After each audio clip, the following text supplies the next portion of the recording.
ঈদুল আজহার বাকি আর মাত্র কয়েকদিন, তাই কোরবানির জন্য প্রস্তুতকৃত পশুর যত্নে ব্যস্ত খুলনা বিভাগের খামারিরা। তবে গোখাদ্যের দাম বেড়ে যাওয়ায় পশুপালনে খরচ বেড়েছে, তাই এবার দাম বাড়তে পারে কিছুটা।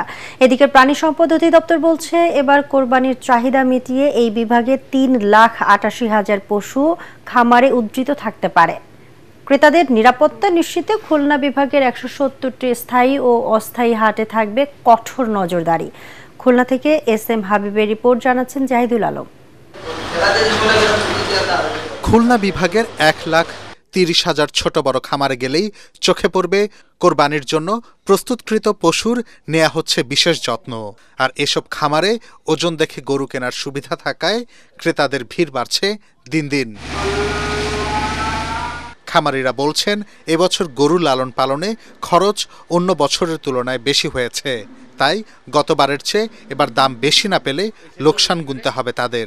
গরুর খাবারের অনেক দাম, তারপরে মনে করেন 3 মাস পর পর এই গরু ভ্যাকসিন করাইতে হয়, কৃমির পরীক্ষা খাওয়াইতে হয়, তারপরে এর লিভার স্টোর দিতে হয়, চিটে গরু খাওয়াইতে হয়, গরুর পিছু অনেক খরচ। দেখার জন্য একটা লোক আগে তারও একটা বেতন আছে, নিজে পরিশ্রম করতে মাঝে মাঝে, এতে করে ঠিক মতো ন্যায্য মূল্য হয়নি। যারা খামারি আছে তাদের মনের ভিতরে বড় গরু নিয়ে বেশ সংশয় রয়েছে, যেটা আমরা ঠিক মতো দাম পাবো কিনা। বিভাগীয় প্রাণী সম্পদ দপ্তরের হিসাব মতে এবার খামারে উৎপাদন হয়েছে প্রায় 14,35,000 পশু, যা চাহিদার চেয়ে অনেক বেশি। খামারিদের উৎপাদন খরচ বাড়ছে কিছুটা, এটা স্বাভাবিক, কারণ দানাদার খাদ্যের দাম কিছু বেশি। আবার পাশাপাশি খামারিরা কিন্তু এখন প্রচুর কাঁচা ঘাসের চাষ করছে, খাওয়াচ্ছে। সরবরাহ পর্যাপ্ত থাকে তাহলে দাম আমি মনে করছি গতবার যেমন ছিল সেরকমই থাকবে বা অল্প কিছু বেশি হতে পারে।